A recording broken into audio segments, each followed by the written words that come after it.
dalam hidup kita, dan siapkan diri kita menjadi saksi Kristus untuk mempersiapkan kedatangannya pada kedua kali. Dan hari-hari ini kita sedang mempersiapkan keadaan itu.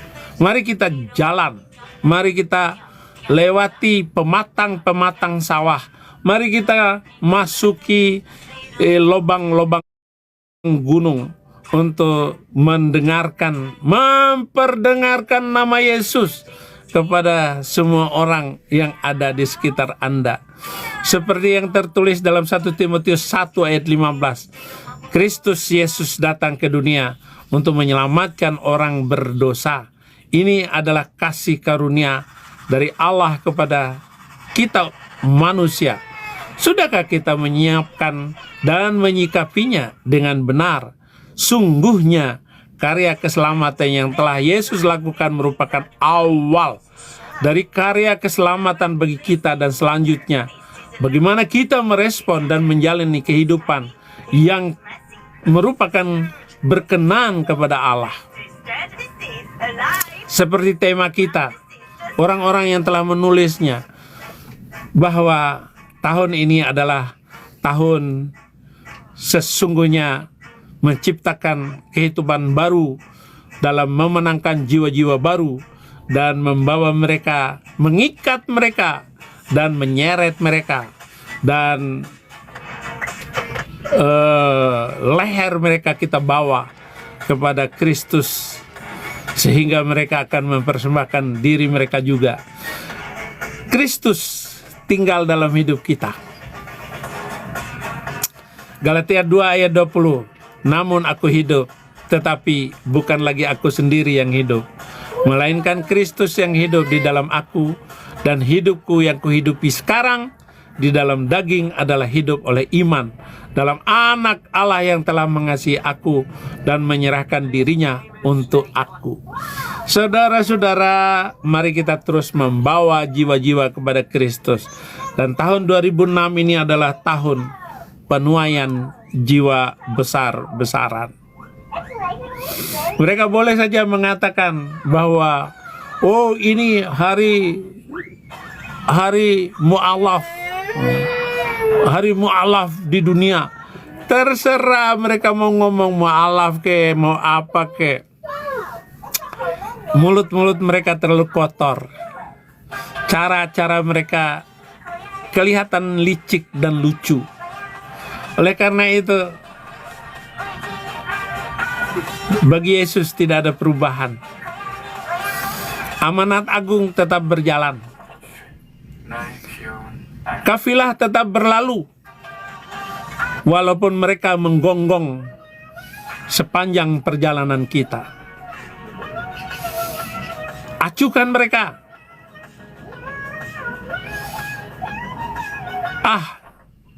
Itu adalah radio rusak.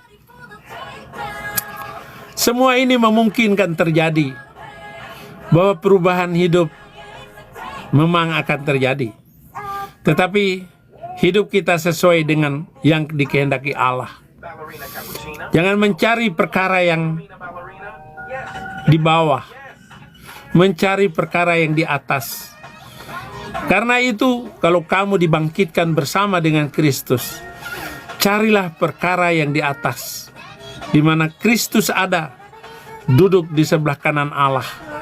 Pikirkanlah perkara yang di atas, bukan yang di bumi, sebab kamu telah mati dan hidupmu tersembunyi bersama dengan Kristus di dalam Allah. Jangan takut. Mereka hanya mampu memotong leher kita, tetapi tidak bisa memisahkan kita dari kasih Kristus. Siapakah yang bisa memisahkan kita dari kasih Kristus? Dengan penderitaan, kesulitan, kekurangan, kelaparan. Tidak ada. Sekalipun pedang, aku tidak akan berpisah dengan kasih Kristus. Tubuh kita ini adalah bait Allah yang suci. 1 Korintus 6 ayat 19 sampai 20. Atau tidak tahukah kamu bahwa tubuhmu adalah bait kudus, Roh Kudus yang diam di dalam kamu, Roh Kudus yang kamu peroleh dari Allah, dan bahwa kamu bukan milik kamu sendiri, sebab kamu telah dibeli dan harganya telah lunas dibayar. Karena itu muliakan Allah dengan tubuhmu.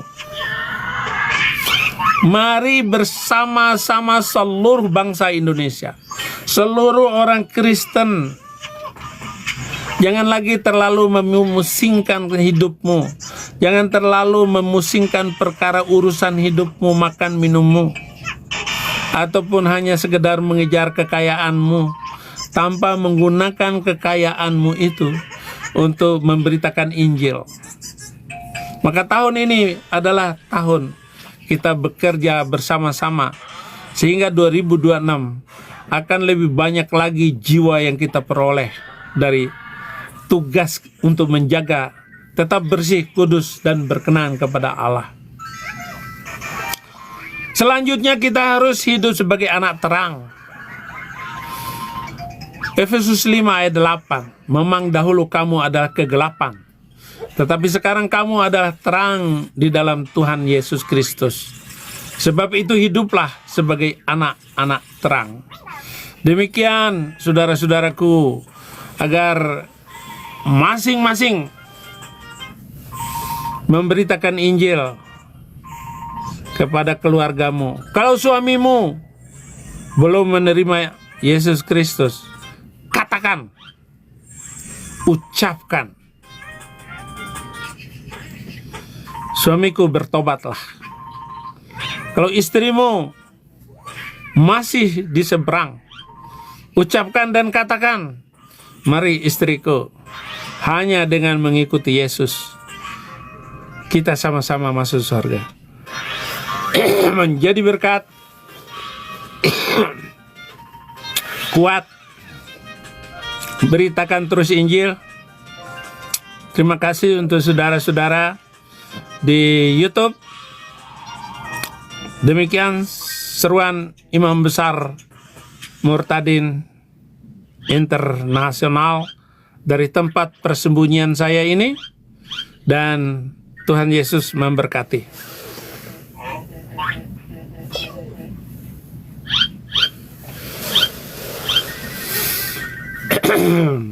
Haleluya.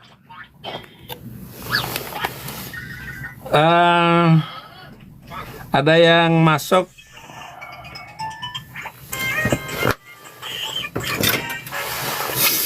Ya,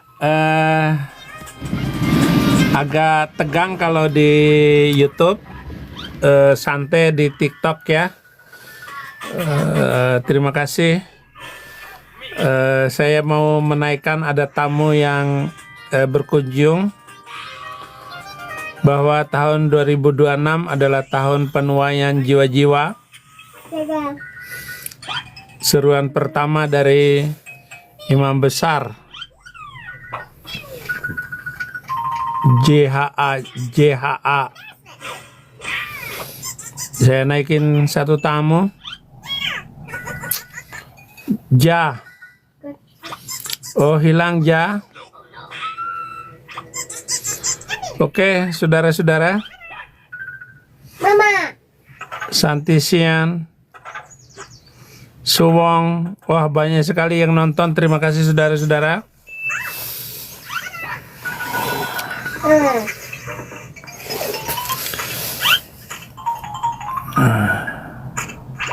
Saya sudah beberapa kali khutbah Natal, tapi rupanya tidak terpenuhi jadwal saya untuk setiap hari menyampaikan khutbah Natal dalam sebulan.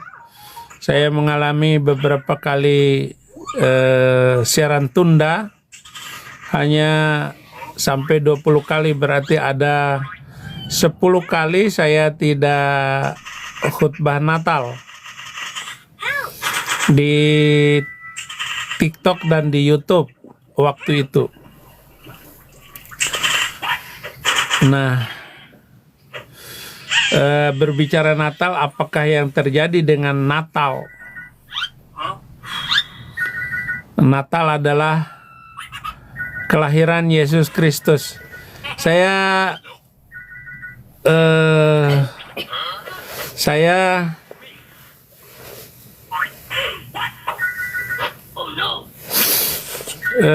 berulang kali menyampaikan Natal ini. Ada gambar simbol-simbol Natal. Terima kasih Zeyla. Kalau ada yang Muslim yang datang berbicara dan bertemu dengan saya, silakan. Saya sangat menghormati saudaraku yang Muslim yang masuk, karena pernyataan-pernyataan Natal saya ini sudah tidak seperti masa-masa yang lalu lagi. Saudara-saudara saya meminta agar nanti jangan berbicara tentang Natal itu yang serem-serem gitu. Mungkin begitu. Ya, halo Abi. Cuma Ya, saya kalau- mau infokan. Ya, ini aja Abi. Kan coba sekali-sekali bikin podcast dengan Edis Abi. Itu kan dia sudah ada rumah apologet. Kapan dong bikin podcast berdua gitu? Biar lebih tambah seru gitu. Oke. Aku mau itu juga. Oh iya. Ya. Iya. Oke. Ditunggu ya Abi ya. Iya. Itu Iya. aja sih saya cuma infokan kapan bikin podcast dengan Edis gitu. Kan Iya, lebih saya seru itu. baru kemarin saya datang ke tempatnya Edis. Boleh juga. Iya, jadi kayaknya cocok banget gitu kalau Abi sama Edis ketemu bikin podcast. Masa di sebelah bikin podcast terang-terangan terus, nggak ada yang bikin nih podcast selama ini. Apalagi ada si siapa, Sofiatul. Sekali-sekali lah bikin podcast. Karena yang sebelah ini bikin podcastnya itu, waduh, udah kayak paling benar semua gitu. Kita nggak ada podcast, jadi kalau podcast bareng-bareng, ya di situ enak juga. Abi, kita bisa nonton, kita dapat ilmu. Jadi orang yang seberang pun mendapat ilmu bahwa yang sebenarnya, kebenaran yang sebenarnya seperti ini loh. Apalagi ada penjelasan dari Abi, dari Sofiatul, apa Edis. Jadi enak gitu. Jadi kadang-kadang butuh juga yang seperti itu, yang ada semacam wawancara. Jadi tidak langsung interaktif, tidak terus-terusan. Jadi ada seling-seling ganti-gantian gitu. Enak juga Selingan gitu, gitu. Abi. Jadi ada Iya. semangat orang nonton juga. Apalagi on live ya gitu ya podcastnya. Iya. Itu masukan Oke. aja sih Bi. Ya. Oke, baik. Iya.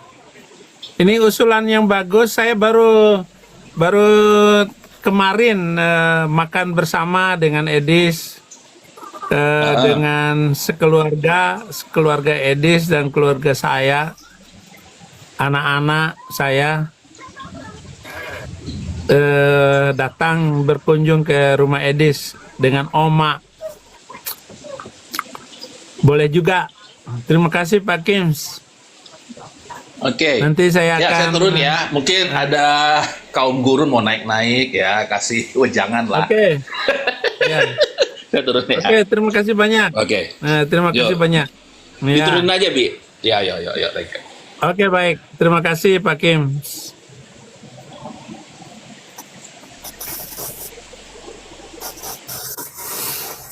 Iya, saudara-saudara, diusulkan ya, agar saya bisa ketemu dengan ini. Kan? Abang, Gimana sih? historinya Anda belajar itu sebentar, khutbah besar, Bang. Itu khutbah besar. Khutbah waktu Haji Nabi Muhammad ketika hari Jumat. Beliau meninggal hari apa, Bang? Hei, Sebentar, jangan kemana-mana dulu, jangan kemana-mana dulu. Di mana ada sejarah Rasulullah khutbah lagi di mana? Selain itu Haji Wada terakhir. Khutbah Haji Wada. Sekarang sampai itu Haji Wada terakhir, oke, kami ngomong begitu. Sekarang saya ngomong juga di mana kalau apa itu tulisan-tulisan itu nyata. Sekarang Ya, sekarang nyata. gini logikanya bang, kalau Nabi Muhammad bisa baca dan tulis, bukankah tulisannya Nabi Muhammad itu sangat berharga bang? Jangankan tulisan bang, sehelai rambut aja sudah sangat berharga. Kenapa tulisan-tulisan Nabi Muhammad dari umur 20, abang bilang dari masa kecil sampai umur berapa? Dari beliau berdagang masa muda sampai umur tua. Berarti tulisan-tulisan Nabi Muhammad banyak bang.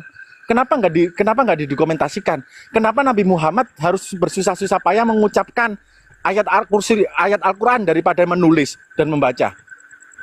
Loh, akalnya di mana sih bang? Kalau Anda memang ngomong apa sih? loh gini loh bang, kalau memang Nabi Muhammad itu bisa Ya baca dan sebentar. tulis, bisa Jangan mana tulis. poin-poinnya nih, biar sebentar kita fokus dulu poinnya. Poinnya. Poinnya apa? Poinnya apa? Anda ngomong melebar kemanapun ya. Poinnya di sini kita sudah. Poinnya sepakat adalah Nabi Rasulullah Muhammad tidak bisa baca membaca. dan menulis. Lah, gimana sih? Saya sudah buktikan loh pakai data. Rasulullah Gini dalam loh bang, Al-Quran. pembuktiannya Mbak Abang itu logikanya nggak masuk akal. Akalnya itu nggak dipakai. Coba aja akal Gak Abang dipakai. Gak apa-apa. Kalau anda gak masuk akal nggak apa-apa. Ini Loh, kepada gini loh, Bang. orang-orang yang Sekarang- berakal. Sekarang ayat Gantian Al-Quran dong, gantian dong. dari awal langsung ke Nabi Gantian. Muhammad. Kenapa ada sama Nabi Muhammad nggak ditulis? Pertanyaannya begitu. Gantian. Kalem. Gantian. Ya, oke. Iya. Gak usah panik, tenang aja. Karena Oke. orang yang benar nggak usah teriak-teriak gitulah. Malu, udah tua. Karena ini kebenaran dari awal bang. Sampai itu sudah munafik. Saya akan menghancurkan ini bang. Ini adalah Syiah yang tidak mentolerir tentang agama Islam. Sampai sudah membelokkan banyak fakta tentang Nabi Muhammad bang. Kalem, tenang. Kalem. Oke. Jadi kalau anda katakan saya Syiah nih, waduh, udah justifikasi nih. Ini Bukan, udah saya nggak mencoba- itu salah. Kalem. Maaf. Tadi salah Kalem. kata Syiah itu salah. Oke, maaf. Anda nggak boleh mengatakan hal itu tiba-tiba kurang data Anda membawakan dan menuduh. Itu namanya logika falasi ya, tidak bisa dibenarkan. Sama seperti orang ini lagi kalah debat, tiba-tiba menuduh, oh ini orangnya gemuk nih, gendut nggak bisa kurus. Ya, Nggak boleh seperti sudah, nggak usah kemana-mana. Udah. Iya, Anda nggak boleh mengatakan hal itu. Ya sudah. Di sini kan kita penting substansi topiknya. Oke. Nah, kita sudah sepakat Rasulullah itu bisa membaca dan bisa menulis. Tidak bisa Oke. membaca dan menulis bang. Ya udah, tampilkan ayat di mana Rasulullah Nggak tidak usah. bisa baca dan tulis. Akal aja bang. Akal abang pakailah. Oke, kalau akal dipakai kita voting saja ya di bawah nih ya, teman-teman. Ketik 1 jika Rasulullah bisa membaca dan bisa menulis. Ketik 2 jika tidak bisa. Coba Sekarang kita gini voting aja. Coba. Akal abang, Banyak teman. bang. Kenapa Al-Quran sama Nabi Muhammad nggak ditulis? Hei, kalem. Nah ini akal nih. Ketik 1 banyak kan? Dua banyak bang. Lah, di mana? Ini Itu terbanyak dikirim iya. dua terbanyak. Oke, Dua stop dulu, itu. stop. Oke, jika Anda saat ini menginginkan, oh Nabi saya tidak bisa baca dan tulis, ya tampilkan ayatnya. Saya simpel gitu aja. Pakai akal bang, pakai akal.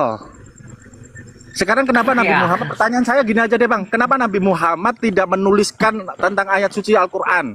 Kalau beliau bisa baca tulis. Kok pakai akal sih? Kenapa mana Ya, pakai datanya? data dong. Kenapa Nabi Muhammad tidak menulis tentang ayat Al-Quran? Tulis datanya mana? Tidak benar. Ya sebentar Pak, Anda jangan teriak-teriak ya, berisik. Simpel ya, saya tanya. Jadi dalam Al-Quran Anda tidak mampu memberitakan bahwasanya Rasulullah itu bisa baca dan tulis, enggak? Sampai mampu itu, kan? Udah selesai. sampai selalu berkata ke Al-Quran, kalau Al-Quran. Saya tidak akan pernah bahas tentang Al-Quran bang. Al-Quran itu ada Ya udah, simpel, tafsirnya bang. simpel Tentang dulu, tafsirnya oke. bang. Sebentar. Oke, stop dulu di sana. Kita kerucutkan kembali. Jadi di sini kan saya mengatakan Rasulullah bisa baca dan tulis, makanya beliau mewariskan penerusnya sampai kepada Itu sudah, Imam ya, Mahdi. itu di dasar Oke, itu aja sudah nah. salah bang. Akal abang nggak pakai. Kalem gantian. Anda ini Ya. sudah teriak-teriak tidak ada adabnya, gantian. Saya di sini tuan rumah. Oke.